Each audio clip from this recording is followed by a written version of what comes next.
présente du fin fond de Limoilou,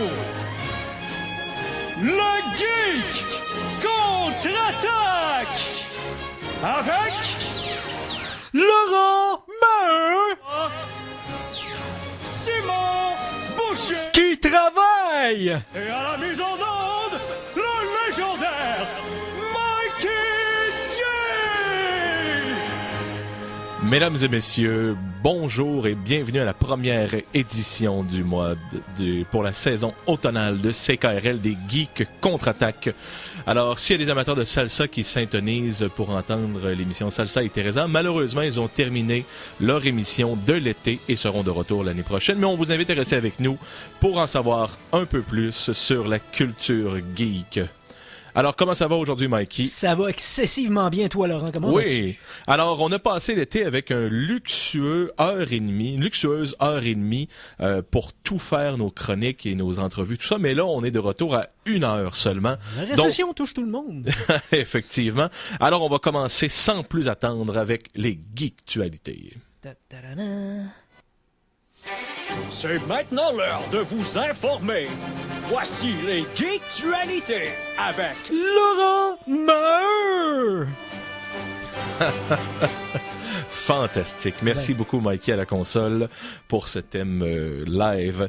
Alors, comme je disais, aujourd'hui, on a beaucoup de contenu à voir. On a quelques surprises parce que, avant de commencer Geektualité, on a en fin de semaine, c'est une fin de semaine très geek à Québec et à Montréal. Ben oui, la province de Québec foisonne d'événements. Il y a à Québec, en fin de semaine, le Warp Zone numéro 6, 6e édition du Warp Zone. Et à Montréal, eh bien, il y a Le fabuleux Comic-Con. exactement. Alors, si vous êtes un geek, vous avez beaucoup d'endroits à fréquenter en fin de semaine. Si vous ne pouvez pas, alors les Geeks contre-attaque s'en occupent et on aura 2 entrevues. Une de notre geekette internationale, Sabrina, qui est au Comic-Con, et on interviewera aussi quelqu'un du Warp Zone en début de la 2e demi-heure. Exact. Alors, sur ça, on a quand même quelques petites geektualités. C'est plutôt tranquille ces temps-ci, mais j'ai trouvé une information que je trouve pertinente et ça va répondre à une question que Mikey me pose souvent. Quelle serait la quantité d'énergie nécessaire pour vaporiser un être humain? Bon, enfin, tu l'as trouvé. Enfin, j'ai trouvé. Bon. Alors, il y a des scientifiques qui ont fait des calculs, parce qu'évidemment, les scientifiques ont toujours du temps libre pour faire ça, et ça prendrait 2,99 gigajoules pour vaporiser un être humain. Donc, c'est sûr que là, quand on dit gigajoules, je sais pas, on pense à Back to the Future, mais réalistiquement, il faudrait 3 réacteurs nucléaires en simultané pour produire en 1 seconde 3 gigajoules. Qu'est-ce que ça ferait?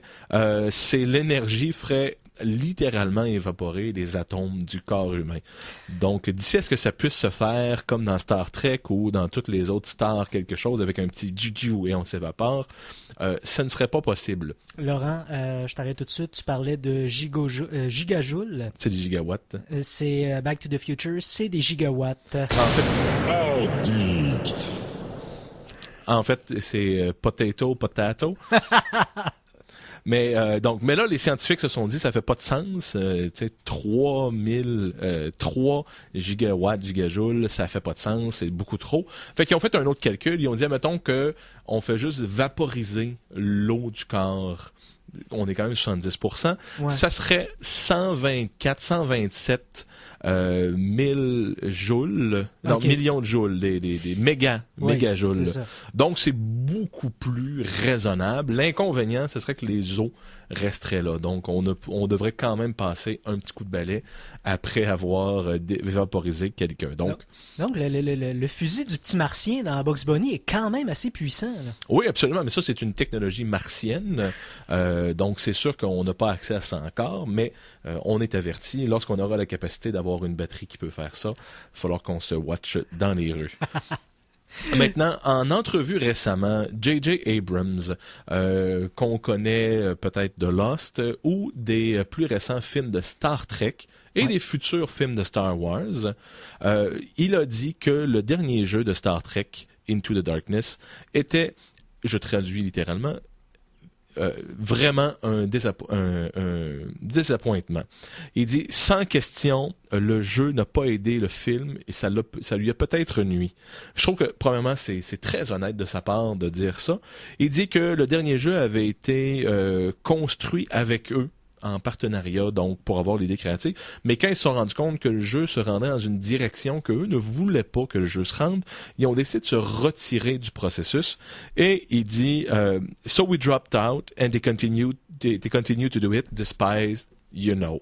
Et donc, ils ont continué en dépit de... Ouais. Vous le savez. C'est... Donc, évidemment, c'est un jeu qui n'a pas été très populaire. On le sait, les films, souvent, ont des jeux pour essayer de faire une passe d'argent. Lui, il semblait vouloir s'impliquer pour augmenter le niveau de la qualité du jeu, mais malheureusement, il n'a pas été capable. Dans cette entrevue-là, il y avait une information qu'on avait su en rumeur il y a quelques temps, mais il a un peu reconfirmé.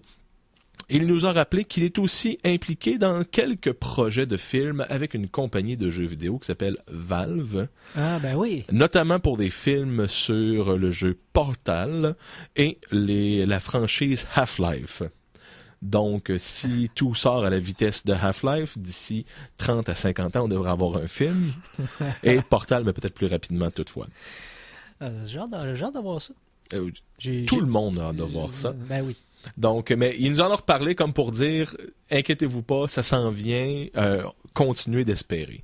Mm-hmm. Sinon, il y a quelque chose pour les amateurs de jeux sur PC. Vous connaissez sans doute la compagnie Valve avec Steam, le distributeur de jeux en ligne. Ben oui. Ils ont une nouvelle option qui est en train d'être en bêta et qui va être déployée peut-être d'ici quelques mois, qui s'appelle Steam Family Sharing. Okay. Donc, par exemple, Mikey, tu as Steam, tu as des jeux dessus, et tu as un frère ou un membre de ta famille qui aimerait ça pouvoir jouer à tes jeux, comme si je t'empruntais une cassette de Nintendo à l'époque. Alors, tu vas pouvoir partager ta librairie avec jusqu'à 10 personnes différentes. De ta famille, entre guillemets. Famille et amis. Dans le fond, ouais, l'idée, c'est qu'il faut faire confiance à ces gens-là. Ouais. Et lorsque tu ne joues pas à tes jeux Steam, eux pourraient jouer à n'importe quel de tes jeux. Ben. Donc, l'idée, c'est, admettons, moi, je décide, Mikey, il y a un bon jeu, veux-tu l'essayer? Je te donne accès à ma librairie. Tu joues à des jeux. Et là, mettons que moi, je fais, non, j'ai envie de jouer, et que moi, j'essaie de me brancher pour jouer. Tu vas recevoir un message te disant, vous devez arrêter de jouer dans les 4-5 prochaines minutes, et tu vas avoir une option pour acheter le jeu et continuer à jouer. Donc, c'est un peu comme un démo. Tu as un démo complet tant et aussi longtemps que je ne joue pas à un jeu. Maintenant, ce n'est pas, si je te prête un jeu, c'est pas que tu peux jouer tant que je ne joue pas à ce jeu-là, c'est tant que je ne joue pas à un jeu.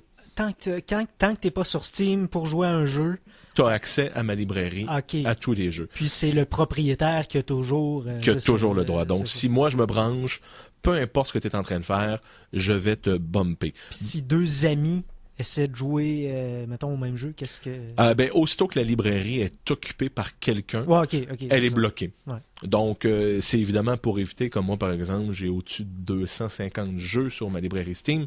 C'est pour éviter que j'aille 10 amis qui peuvent jouer à ces 250 jeux-là en rotation, pendant que moi, mettons, j'en garde un seul, par exemple. Ouais. Donc, évidemment, il y en a qui disent que c'est pas grand-chose de nouveau. Il y en a qui disent qu'ils peuvent faire ça en donnant leur mot de passe Steam. Donc, si je te donne mon mot de passe, puis tu te connectes, tu peux jouer au jeu jusqu'à temps que je revienne.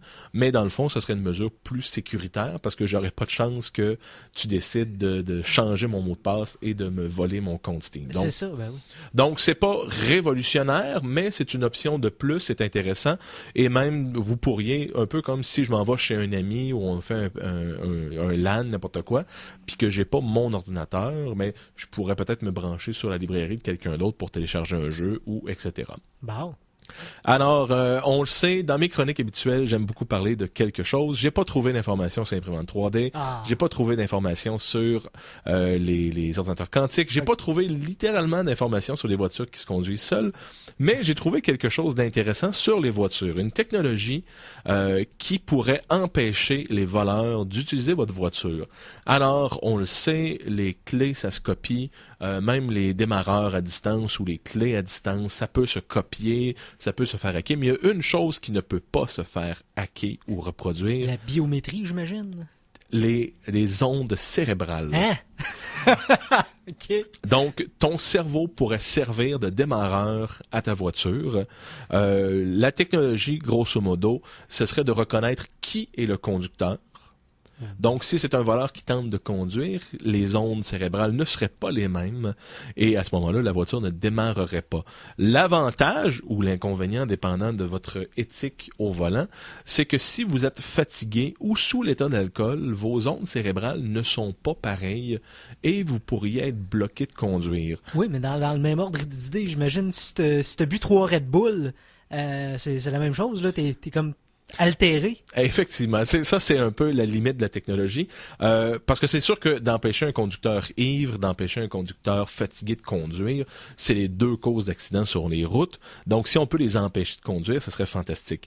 Toutefois, c'est sûr qu'il y a plusieurs choses qui altèrent notre cerveau, la colère, l'adrénaline. Admettons que vous êtes dans le bois puis vous vous faites poursuivre par Jason, parce que c'était vendredi 13 hier. Ben oui, Vous faites poursuivre par Jason. Et là, tu sais, dans les films d'horreur, il y a toujours la clé qui rentre pas. Mais là, imaginez que c'est votre cerveau qui se calme pas pour démarrer la voiture. Donc, mais on en parle, c'est drôle. Sauf que là, comment qu'on fait ça? C'est avec un chapeau spécial avec des capteurs. Donc, théoriquement parlant, faudrait rentrer dans la voiture, mettre les capteurs sur la tête et ensuite permettre la voiture de démarrer. C'est, à mon avis, une technologie qui ne sera probablement pas ajoutée dans les voitures qu'on a présentement, mais c'est juste pour dire que présentement, il y a des gens qui cherchent l'ultime sécurité pour la voiture et le cerveau. Si jamais on a une façon de mettre le pouce quelque part ou tu sais que ça puisse détecter, ça pourrait un jour être nous, la clé humaine pour démarrer notre voiture. Mais pour l'instant, à moins que vous ayez vraiment envie de vous mettre un petit chapeau avec les capteurs pour démarrer votre voiture, c'est probablement une technologie qu'on n'aura pas à se servir pour démarrer. J'ai pas de char, mais j'en veux un petit chapeau. Oui, J'en veux un. un petit chapeau pour démarrer sa porte chez nous. Donc, pour être calme, on met un chapeau. Place heureuse, place heureuse. Alors, même chose pour voler dans le monde de Peter Pan. Alors, c'est tout pour les geektualités cette semaine. On coupe ce court parce qu'on a une grosse émission. Ben oui. Mais avant, évidemment, de passer avec notre roussette geekette à Comic-Con, nous allons voir une petite pause musicale. La chanson de la semaine. Alors, cette semaine, nous allons avoir une chanson qui s'appelle Bubble Junkie d'un artiste qui se nomme Benjamin Briggs. Et c'est un remix d'une pièce de Sonic. Je crois que l'original, c'est quand tu es dans l'eau et tu prends des bulles pour refaire ton énergie. Donc, c'est un bon petit beat, quelques minutes. Et on vous revient avec les Geeks contre-attaque.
Alors, on vient d'entendre Bubble Junkie de l'artiste Benjamin Briggs, qui est un remix de chansons de Sonic. Mikey, oui. Je ne me peux plus par le prochain thème musical. OK, c'est parti.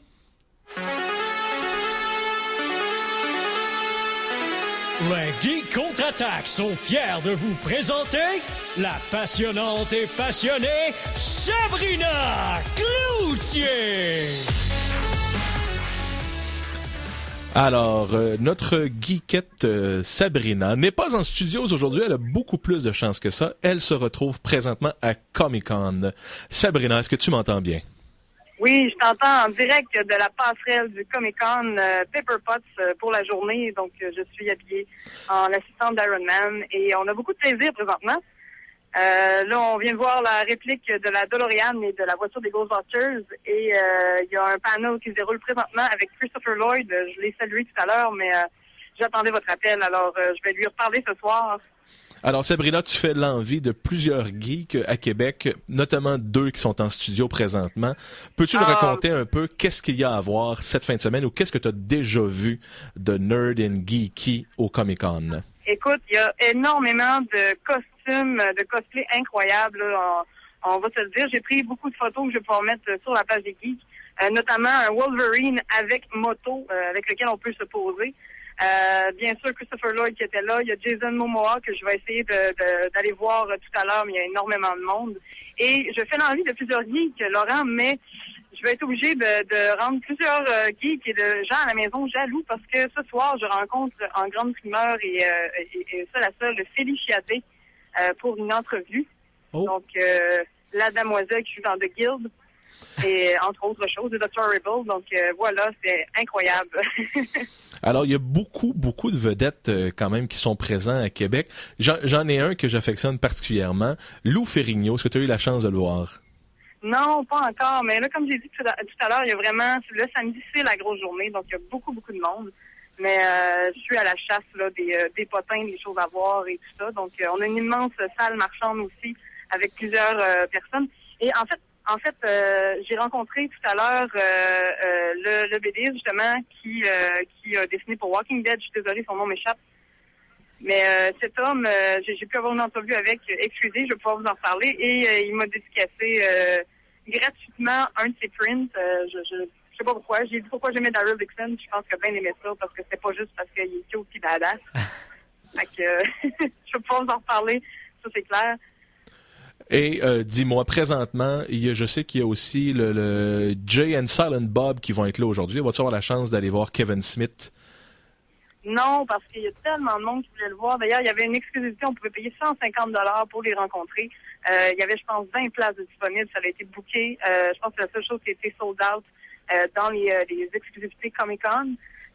Si je les croise, c'est sûr que je me garoche pour pogner une photo pour vous autres et pour avoir quelques mots, mais pour l'instant, je pense que c'est les plus prisés et les plus discrets de l'endroit. Donc, mais il y a beaucoup de choses à voir pour le Comic-Con. Et demain, d'ailleurs, je vais être en Marge Simpson avec 2 de mes collègues qui vont être en Patty et Selma, donc on risque de se faire énormément prendre en photo. Parce qu'il y a beaucoup de choses, de références au BD, d'ailleurs, plus que des super-héros aussi et tout ça, là, mais c'est incroyable à quel point la BD a une plus grande place ici qu'à Québec dans les conventions. Donc, beaucoup d'automobiles aussi, entre autres. Bon, il y a la fameuse DeLorean, puisque Christopher Lloyd ne va pas sans sa DeLorean. Ah oui, j'ai vu beaucoup de professeurs et de Marty McFly. Il y en a partout présentement, donc ça sent Christopher Lloyd partout. Et aussi, c'est vraiment chouette. Et aussi, il y a le fameux station wagon blanc et rouge des Ghostbusters, si je ne m'abuse. Oui, exact. Avec d'ailleurs, il y a une belle équipe de Ghostbusters qui est sur place aussi pour prendre des photos, avec la voiture également. Donc, c'est sûr que ça coûte des sous. Mais pour des gens qui sont fans, je pense que c'est une belle exclusivité. Il y a d'ailleurs tous les gadgets de Ghostbusters qui sont sur place, qu'on peut voir, là, les machines pour attraper les fantômes, puis il y a vraiment une espèce de musée de Ghostbusters et de Doctor Who aussi. D'ailleurs, on peut prendre une photo avec la cabine de Doctor Who. J'ai d'ailleurs croisé un des angeries qui fait peur, donc je vous réserve plusieurs surprises en photo, ça c'est clair. Parce que tu sais que présentement en studio, tu as peut-être les 2 plus grands fans de Doctor Who de la région de Québec, ou du moins de CKRL. Fait que si tu as la chance de nous prendre en photo avec peut-être le TARDIS. Je sais pas s'il y a une TARDIS. La cabine bleue, oui. Justement, j'ai plein de surprises pour vous autres, puis je vais vous les ramener. Comme j'ai dit, je sais que vous aimez Doctor Who, puis il y a quand même un petit musée, un mini-musée de Doctor Who là-bas, donc ça vaut vraiment la peine. Plein de choses à voir, et je sais même plus de quoi vous parler, tellement qu'il y a trop de trucs. Ben, parle-nous de toi, ce que t'aimes. On sait que tu as une culture peut-être un peu plus japanophile. Est-ce qu'il y a des choses pour les japanologistes à Comic-Con? Japanophile. Japanophile, je suis pas mal certain que c'est un vrai mot. Je dirais que c'est plus un endroit de comic book, de super-héros davantage qu'un territoire japonais et de manga. Par contre, j'ai vu beaucoup de cosplay, par exemple de One Piece.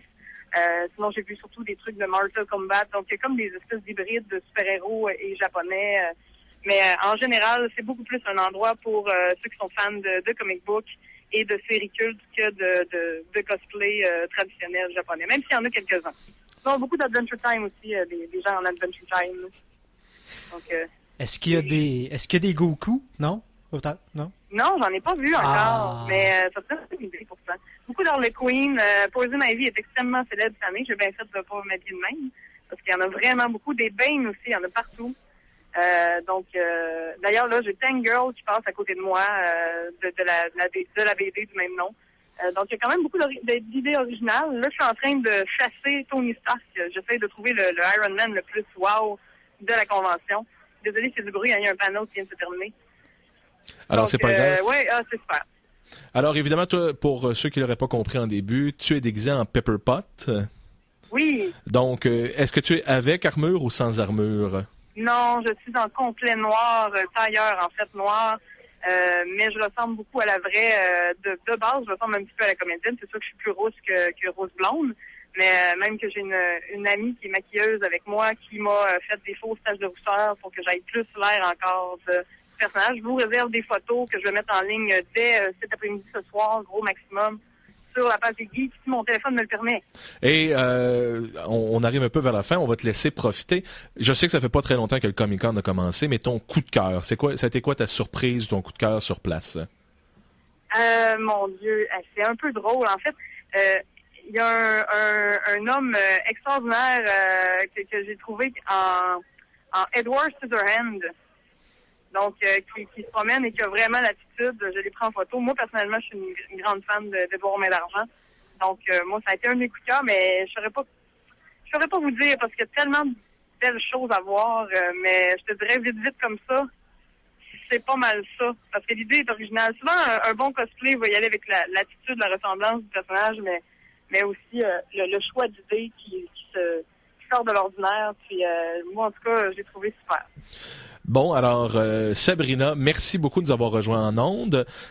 Tu fais plusieurs jaloux, notamment avec ton entrevue que tu auras en exclusivité avec Felicia Day ce soir. Je vous promets une photo de rousse épique pour mettre sur la page des geeks et plein de photos des costumes les meilleurs. J'essaie vraiment d'aller chercher le plus de clichés, d'informations pour vous. Puis je vous en reparlerai la semaine prochaine. Bien sûr, on t'attend en studio pour que tu nous parles de ton expérience. Parce que là, il y a la journée de samedi que tu n'as pas complétée et demain. Fait que je suis sûr que tu vas avoir beaucoup de photos, beaucoup d'histoires à nous raconter. Avec Patty Selma et Marge Simpson, je peux vous garantir que demain, on va avoir beaucoup de fans, j'ai l'impression. En tout cas, je vous réserve d'autres surprises. Puis je vous informe sur la page des geeks en attendant qu'on se revoie. Parfait. Merci beaucoup, Sabrina. Merci, Laurent.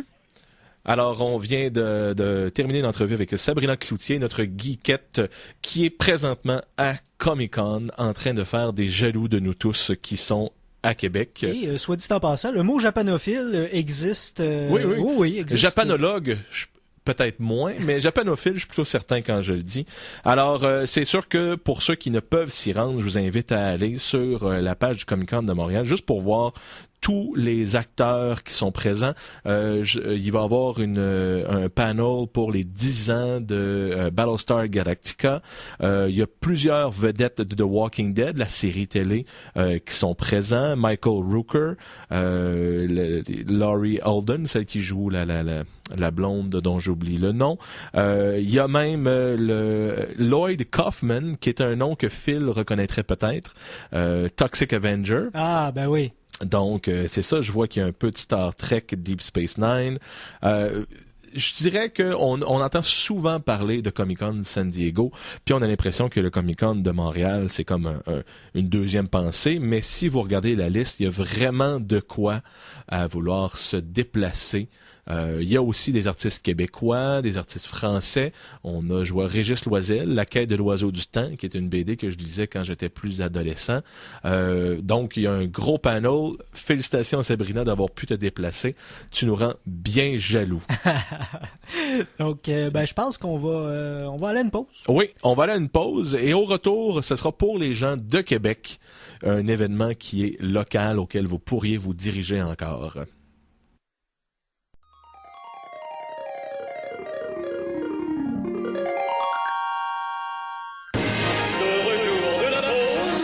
Revoici le Geek Contre-Attaque! Alors, mesdames et messieurs, re-bienvenue au Geek Contre-Attaque, première édition de la saison automnale à CKRL. Oh oui, puis on passe en force. Oui, effectivement. Alors, comme on disait en début d'émission, on a la chance en fin de semaine d'avoir beaucoup de contenu. On vient de parler à Sabrina Cloutier, qui était à Comic-Con et qui va mettre sur la page Facebook dans le courant de la fin de semaine des images de ses rencontres, cosplay et entrevues avec Felicia Day. Mais aussi, à Québec, on a un autre événement geek bien local. Mikey, quel est-il? Ben, c'est le Warp Zone 6, Laurent. Écoute, si vous avez peur de l'automobile ou si vous êtes un peu agoraphobe sur les bords, eh bien, vous pouvez rester à Québec et profiter d'un événement, ma foi, des plus intéressants côté... côté, ça rejoint un peu un de nos thèmes, finalement.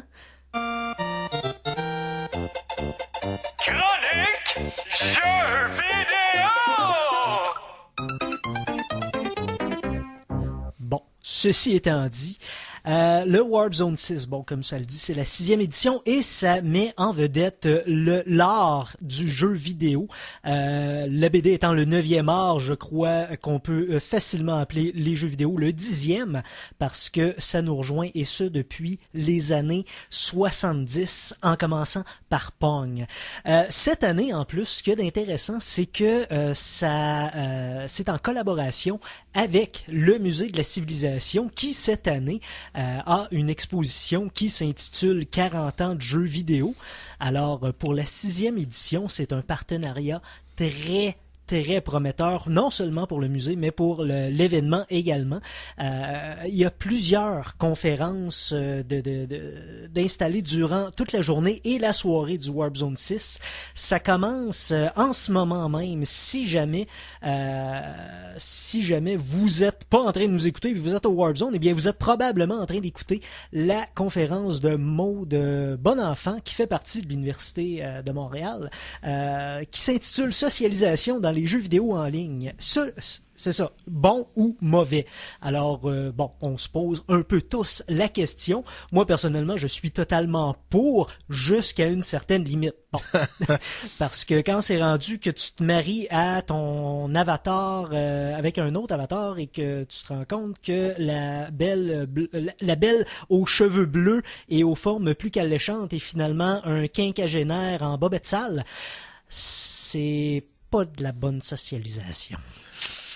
Mais bref, c'est sûr qu'il y a de tout, là. Oh, non. Sinon, quelles autres conférences les gens pourraient-ils assister ou est-ce qu'il y en a déjà eu qu'on a manqué? Non, ça, c'était la première. Donc, si vous vous téléportez après notre émission, c'est-à-dire à 15h, vous pourrez profiter d'une autre conférence qui est Le temps d'un film, l'espace d'un jeu. Ça parle de la suspension du temps perdu dans le jeu vidéo. Donc, probablement tout ce qui a rapport au cinématique et les jeux vidéo de plus en plus sont vus comme étant des films interactifs. On n'a qu'à penser à Heavy Rain qui est beaucoup dans ce style-là. Et il y en a d'autres aussi. L.A. Noire qui suit un peu le même type, mais il y a un peu plus d'action. À 16h, c'est au tour de Vincent Mauger et Danny Godin. De Donjons et Dragons au Elder Scrolls, l'héritage papier du jeu vidéo. Donc ça nous rapporte là au tout ce qui est jeu de rôle, comment ça a influencé les jeux vidéo et vice versa. Sinon, il y a pas seulement des conférences, il y a des tonnes de jeux jouables. Ça va de la console Pong aux jeux d'arcade, en passant par les différentes consoles de plusieurs générations, Nintendo, Super Nintendo, et pas seulement Nintendo, Sega et PlayStation, et j'en passe, et des meilleurs, juste pour nous donner le pouls de tout ce qui s'est fait. C'est certain que avec l'aide de l'exposition 40 ans de jeux vidéo du Musée de la Civilisation, eh bien, il y a un amalgame vraiment complet de tout ce qui est jouable. Et par rapport à tout ça, non seulement il y a du cosplay aussi, comme au Comic-Con, qui va être très présent, et en soirée, ça dure jusqu'à 3 heures du matin, cette histoire-là. Non seulement on va pouvoir jouer à des jeux en geek, en gang, mais aussi on va pouvoir danser sur de la musique électronique qui est fait par des geeks qui ont été invités pour l'événement. Alors, il y aura également en fin de soirée pour les adultes, Martin Picard de l'Université de Montréal fait une conférence jeux, simulation ou romans illustrés pour démasquer les jeux vidéo érotiques japonais. Alors, non seulement pour les adultes, mais aussi pour les octophiles de tout acabit, je pense à Simon Boucher. Oui. Également, il y aura aussi plusieurs tables réservées pour les développeurs de jeux vidéo indépendants. Alors, il y a quelques semaines, j'avais rencontré Guillaume du studio Nine Dots qui va être présent avec d'autres développeurs de la ville de Québec qui font partie d'un collectif de développeurs. Donc, ils vont avoir plusieurs tables pour montrer leurs produits. Donc ça, oui, c'est le fun de jouer à des vieux jeux, des nouveaux jeux, mais de voir des choses qui sont produites ici, non seulement au Québec, mais à Québec. Alors, venez encourager la relève, ceux qui offrent quelque chose de différent et de nouveau. Donc, les studios développeurs indépendants s'y retrouvent également toute la journée au Warp Zone. Ben, vous allez voir que c'est très possible de s'amuser avec sa passion et d'en faire profiter les autres également. Pas nécessaire d'aller immédiatement pour Activision ou d'autres compagnies. Vous pouvez vous partir votre propre compagnie puis faire les jeux qui vous tentent. Alors, c'est à suivre pour ça.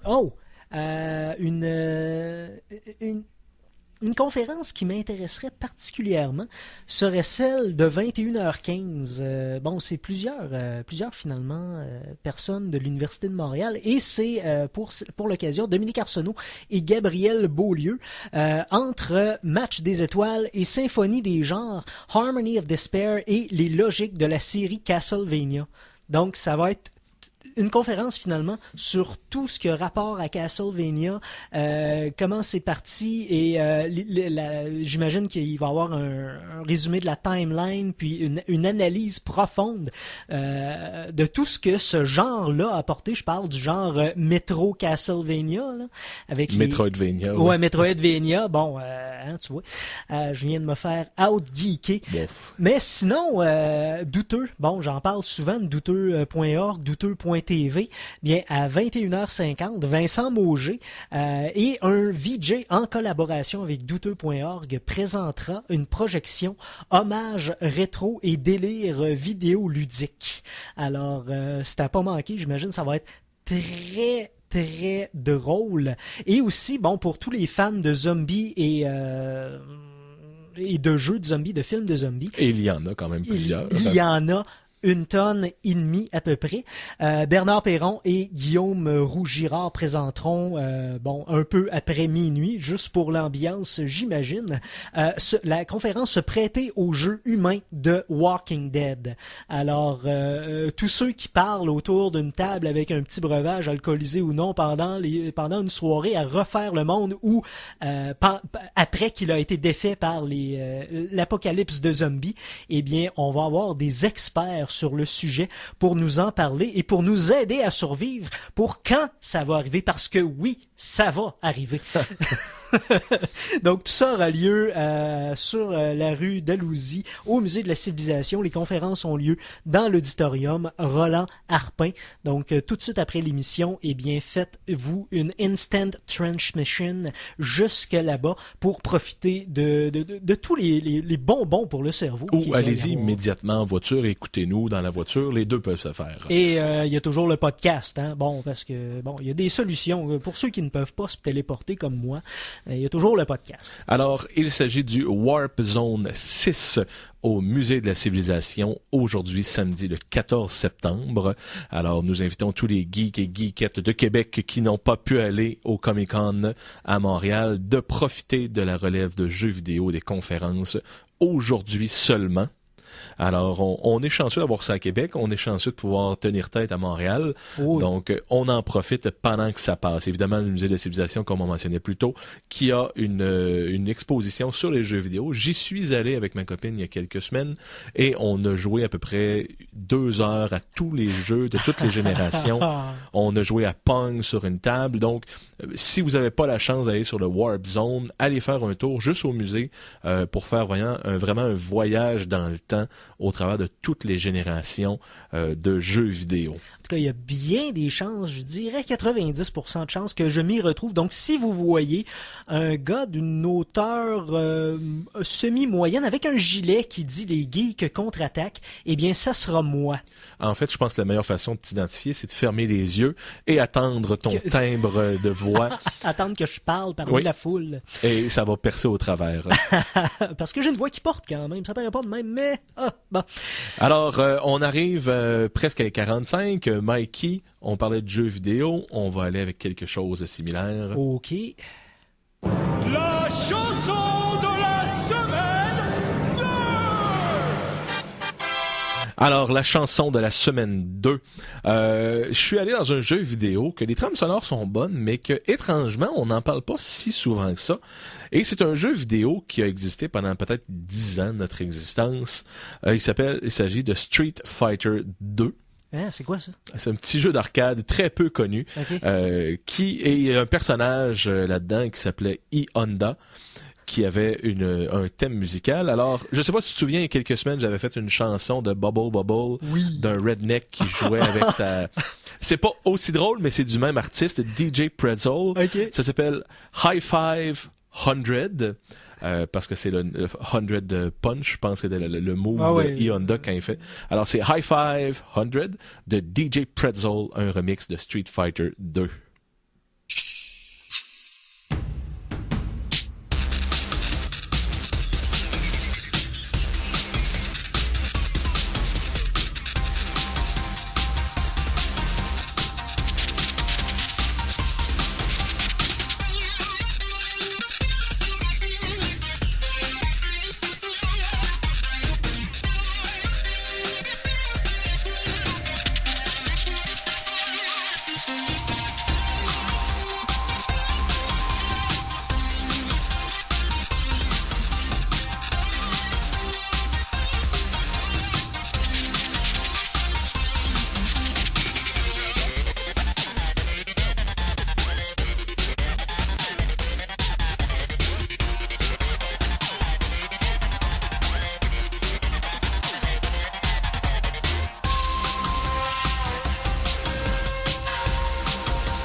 Alors, on vient d'entendre High 500 de DJ Pretzel, un remix du thème de E-Honda de Street Fighter 2.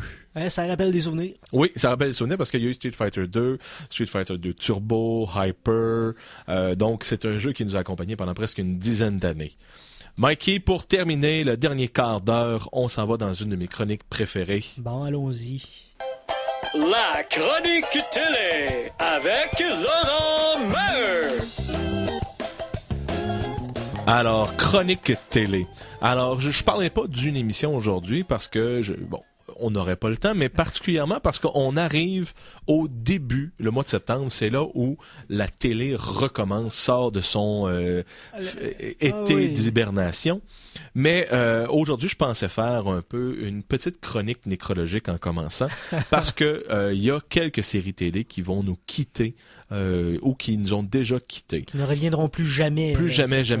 Ah. Alors, une série que j'affectionnais particulièrement, Burn Notice, c'est terminé le 12 septembre après 7 saisons et un TV movie. C'était l'histoire d'un espion qui avait été brûlé par la CIA et qui devait trouver pourquoi.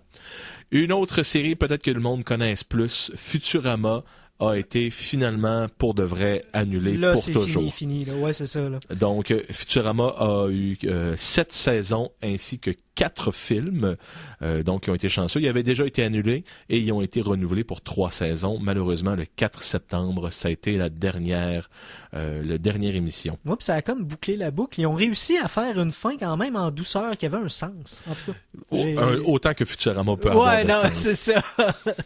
Une autre série qui va nous quitter bientôt après 8 saisons, Dexter.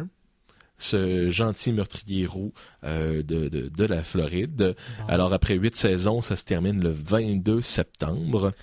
Et je pense la perte qui va peut-être traumatiser le plus de gens qui écoutent la télé, ça va être le 29 septembre. Après 5 saisons, dont une divisée sur 2 années, Breaking Bad tire à sa fin.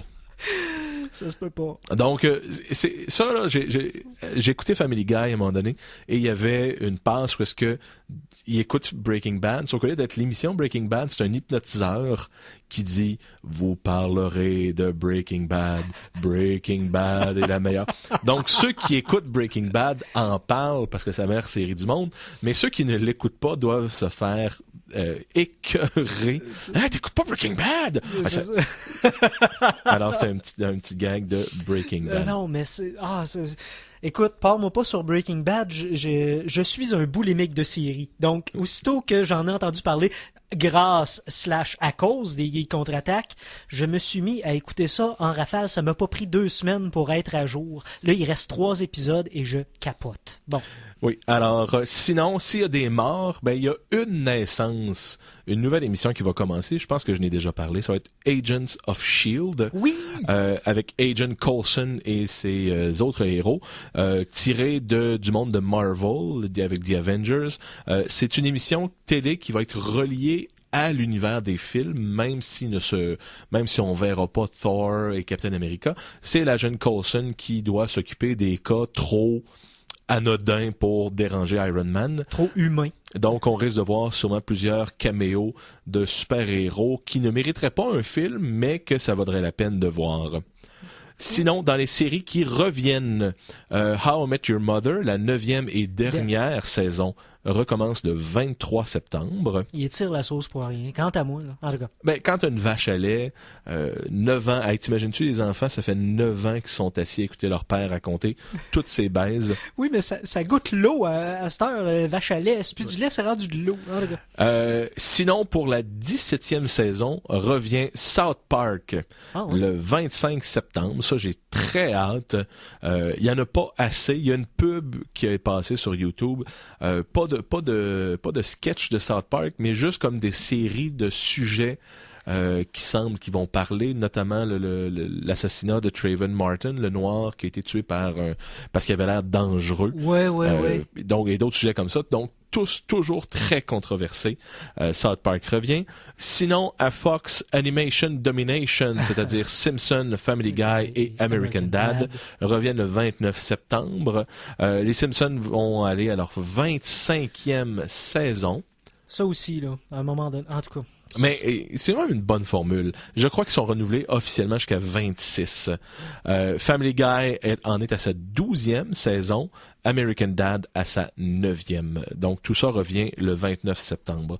Sinon, si on regarde du côté du mois d'octobre, il y a la série d'horreur American Horror Story, la 3e saison qui commence le 9 octobre. Si vous n'avez jamais écouté, vous pouvez commencer la 3e saison car chaque saison est indépendante. OK. Ce sont les mêmes personnages, mais dans d'autres styles d'horreur. La première saison, c'était une maison hantée. Dans la 2e, c'était un institut psychiatrique. Et dans la 3e, ça va être des sorcières. Et donc, il n'y a aucun lien entre les trois. C'est seulement les mêmes comédiens qui jouent de nouveaux personnages. Et c'est de l'horreur à chaque semaine. Donc, c'est très bon. Okay. Et évidemment, on en parlait tout à l'heure avec Sabrina, Walking Dead, la saison 4, recommence le 13 octobre. Donc, c'est un dimanche, malheureusement pas un vendredi. Donc, ça recommence pour les amateurs de zombies. C'est-tu juste moi où le dimanche, ils sortent tous leurs gros canons depuis quelques années, là, c'est... Mais en fait, il y a un peu une culture de télévision particulière. Donc, les gros soirs de semaine sont le mardi, jeudi et le dimanche. Le jeudi, c'est l'humour. Oui. Le mardi, habituellement, ce sont les drames pas trop lourds. Et le dimanche, on sait que les gens se préparent pour la semaine. Donc, il y a papa, maman. Donc, eux vont écouter les Breaking Bad, Dexter, Walking Dead. Et il y a les enfants qui vont écouter Family Guy, Simpson. Donc, il y a vraiment ces gros soirs-là. Quand une émission se fait mettre le vendredi, par exemple, souvent on appelle ça The Kiss of Death. Parce que c'est la plage où est-ce que les gens écoutent le moins la télévision. Mm-hmm. Puis des fois, ils font ça. Prenez, je sais pas si vous écoutez Smallville, l'histoire de Superman quand il était adolescent. Ces 2 dernières années, il a été poussé le vendredi. Pas pour tuer la série, mais il espérait que les fans de Superman suivent le vendredi, écoutent Smallville, puis après ça, restent à écouter la télé pour les autres séries. Mais mardi, jeudi et dimanche, ce sont les 3 soirs de télé les plus importantes habituellement. Parlant de jeudi, Laurent, t'as manqué un renouveau, la nouvelle saison de Big Bang Theory. J'ai fait exprès de pas le mentionner. Pourquoi? Alors, ça, on pourra se faire une chronique là-dessus. Big Bang Theory, j'ai écouté la première saison, Okay. j'ai arrêté. Okay, Mon problème, c'est que ce n'est pas une série de geeks, c'est une série qui rit des geeks. C'est pas parce qu'ils sont en vedette que ce sont eux les héros. T'as quand même raison, oui, je te l'accorde. Et c'est pour ça que moi, personnellement, je l'ai écouté. C'est divertissant, j'ai rien contre ceux qui l'écoutent. Sauf que c'est pas une émission de geek, c'est pas une émission qui fait la promotion de la culture geek. C'est une émission qui fait la promotion de rayons de la culture geek.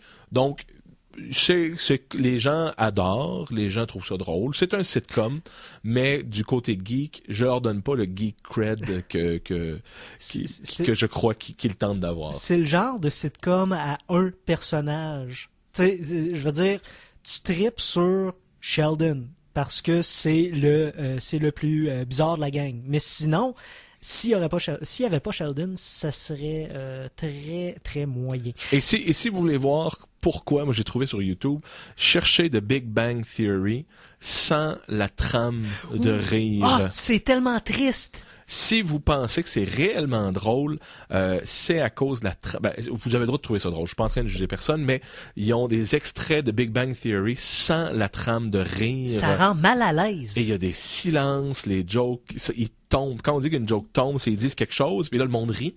Mais sans le monde, il n'y a pas de punch, il n'y a pas de... C'est vraiment très très malaisant. Oui. Je vais essayer de le trouver, peut-être le mettre sur la page des Geeks contre-attaque. Bon, avant de quitter, il y a une théorie dont je veux parler qui est, ma foi, ok, c'est flabbergastant. J'ai pas d'autres mots. Le français n'existe pas pour ce mot-là. D'après un théoricien conspiration, les 5 dernières minutes d'une télésérie qui s'appelait Saint Elsewhere dans les années fin 70, début 80, serait la seule vraie émission de télé. Pourquoi? Je vous explique.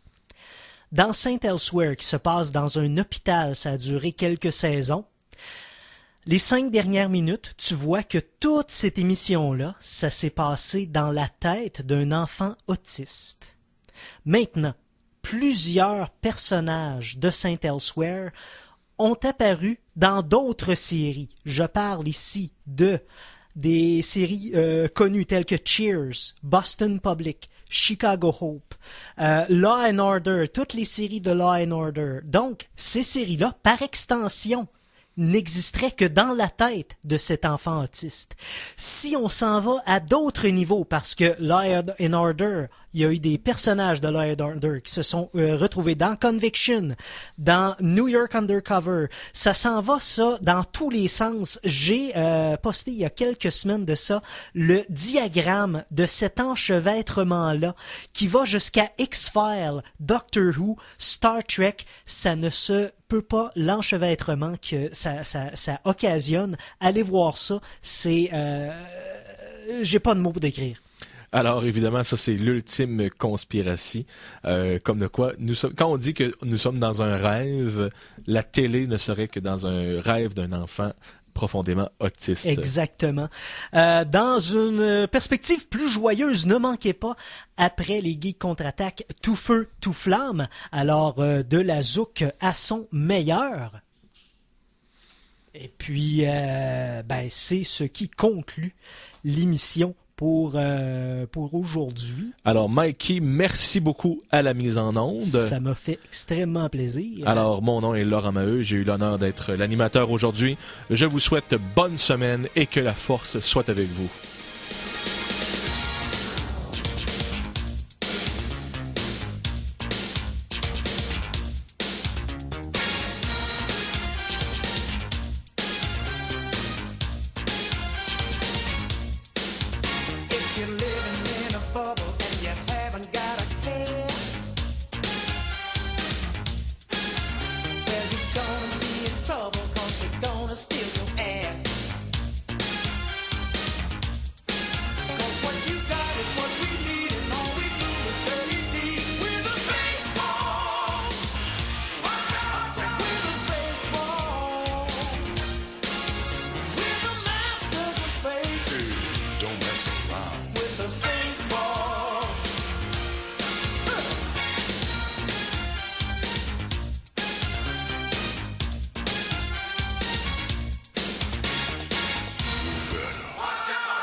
Ha ha ha.